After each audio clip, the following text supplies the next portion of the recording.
ఇది జ్యేష్ఠ మాసం యొక్క ప్రాముఖ్యం.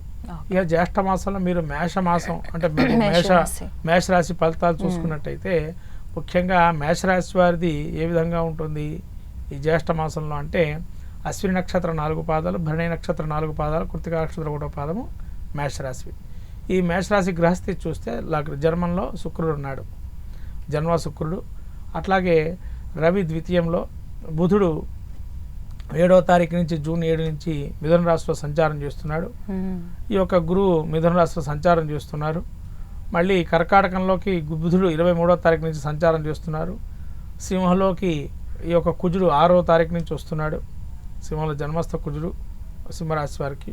అట్లనే కేతు కూడా సింహంలో ఉన్నాడు ప్రస్తుతం. మళ్ళీ మనకు సప్తమంలో అంటే అక్కడి నుంచి మనకు రాహు వచ్చేసేసి ఏకాదశంలో ఉన్నాడు, ద్వాదశంలో శని. ఇది మేషరాశి యొక్క గ్రహస్థితి. మేషరాశి పరిస్థితి ఏ విధంగా ఉంటుంది ఈ యొక్క మాసంలో అంటే జన్మంలో శుక్రుడు, నూతనమైనటువంటి పరిచయాలు, నూతనమైన ఆలోచనలు, అంటే కొత్త ఆలోచనలు, కొత్త పందాలు కొన్ని వెళ్దామని నూతన ధోరణితో ముందరకెళ్తే ఏ విధంగా ఉంటుంది అనే కొత్త వాళ్ళతో మాటామంతి చేసి ఏ విధంగా మనము ముందుకు వెళ్ళొచ్చు, మన ప్లానింగ్స్ కానీ ధనపరంగా కానీ అనేక రకాలైనటువంటి శుభ కార్యక్రమాలు కానీ శుక్రుడు యోగంగా ఇస్తున్నాడు మేషరాశికి జన్మస్థ శుక్రుడు వల్ల. తర్వాత రవి వీళ్ళకి ద్వితీయంలో ఉంటున్నాడు. అంటే కుటుంబంలో కొన్ని ఇబ్బందులు కలగటము, వాటి ఇబ్బందులు ఉండటము, అవి సమస్యకు పరిష్కారం జరగకపోవటం లాంటివి ఇబ్బంది కలగజేసే అవకాశం ఉంటుంది. అనారోగ్యము, విపరీతమైన వేడి. తర్వాత బుధుడు 3లో ఉంటున్నాడు, ద్వితీయం నుంచి 3లోకి. అంటే ఇప్పటివరకు మైండ్ ఆలోచనలు మంచిగా ఆడారు. మైండ్ అంటే సంబంధించినటువంటి ఏంటంటే విపరీతంగా ఆలోచన చేస్తున్నారు. యోచనలు అన్నీ బాగుంటాయి.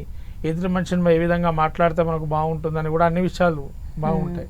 కానీ 3వ స్థానంలో ఎప్పుడైతే బుధుడు మారుతాడో కొంతవరకు సొంత వాళ్లే కొన్ని ఇబ్బందులు పెడతారు.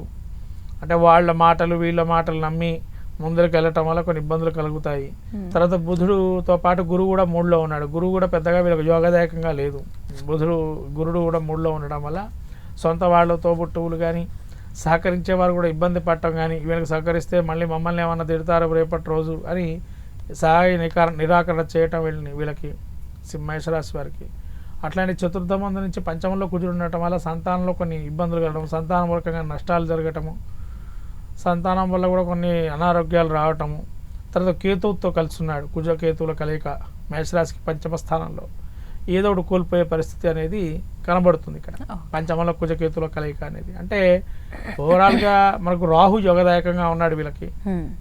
పంచమంలో కేతు